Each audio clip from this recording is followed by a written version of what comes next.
ನಮಸ್ಕಾರ ಗಾಯ್ಸ್. ಇದು ಇಂಟರ್ವ್ಯೂ ಮಾಡಿ ನಮಸ್ಕಾರ. ನಿಮ್ಮ ಈ ಫಿಲಿಂ ಬಗ್ಗೆ ಇಂಟರ್ವ್ಯೂ ಮಾಡ್ತೀವಿ ಅಂತ ಹೇಳ ನೋಡಿ ಫ್ರೆಂಡ್ಸ್, ಒಂದು ಇಂಟರ್ವ್ಯೂ ಚಾನಲ್ ಇದೆ, ಇಂಟರ್ವ್ಯೂ ಮಾಡ್ತಾನೆ ಪ್ರಮೋಷನ್ ಸಿನಿಮಾಗಳು. ಹೌದಾ ಗಾಯ್ಸ್? ಮಾಡ್ತಾನೆ. ನಮಸ್ಕಾರ ಇರೋರೆ, ಚೆನ್ನಾಗಿ ಆ್ಯಕ್ಟಿಂಗ್ ಮಾಡಿಲ್ಲ.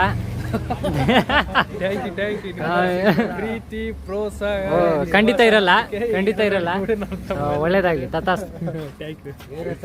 ಇವ್ರ ಹೆಸರು ಗಗನ್ ಅಂತ. ಇವರು ನ್ಯೂ ಜಾಯ್ನಿಂಗ್. ಹೇಗೆ ಅನಿಸ್ತಾ ಇದೆ ಸಿನಿಮಾ? ಫಸ್ಟ್ ಇನ್ನೂ ಶೂಟಿಂಗ್ ಆಗಿಲ್ಲ ಪಾಪ ಅವ್ರಿಗೆ. ಹೇಗೆ ಅನಿಸ್ತಾ ಇದೆ ಅಂತ ಕೇಳಿದ್ರೆ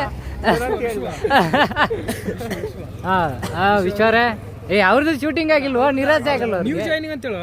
ನ್ಯೂ ಜಾಯ್ನಿಂಗ್, ಇವ್ರು ನ್ಯೂ ಜಾಯ್ನಿಂಗ್. ಸೆಕೆಂಡ್ ಕೊಡ್ಲೆ ನಮ್ಮ ಅಣ್ಣ ಲೋಕಿ ಅಣ್ಣ ಡೈರೆಕ್ಟ್ರು. ಇವ್ರದೊಂದು ಫುಲ್ ಡೈರೆಕ್ಷನ್ ಏನು ರಿಚರ್ಡ್ ಅಂತ. ಬ್ರೋ, ನಿಮ್ಮ ಹೆಸರು? ಸಂತೋಷ್. ಇವರು ಹೊಸ ನ್ಯೂ ಜಾಯ್ನಿಂಗು. ಮತ್ತೆ ನಿಮ್ಮ ಹೆಸರು? ಪ್ರಕಾಶ್. ಇವರು ನ್ಯೂ ಜಾಯ್ನಿಂಗು. ಅಣ್ಣವ್ರೆ ಕಿಶೋರ್, ಇವರು ನ್ಯೂ ಜಾಯ್ನಿಂಗು. ಇವ್ರದೆಲ್ಲ ಶೂಟಿಂಗ್ ಆಗ್ಬೇಕಿನ್ನು. ಈಗ ಎಲ್ಲರೂ ವಿಶ್ರಾಂತಿ ತಗೊಂತಾರೆ ಜ್ಯೂಸ್ ಕುಡಿದು ಎನರ್ಜಿಗೆ. ಅಣ್ಣ ಮಾತ್ರ ಸೂಪರ್ ಆಗಿ ಆಕ್ಟಿಂಗ್ ಮಾಡ್ತಾನೆ ಫ್ರೆಂಡ್ಸ್. Mind bleeding.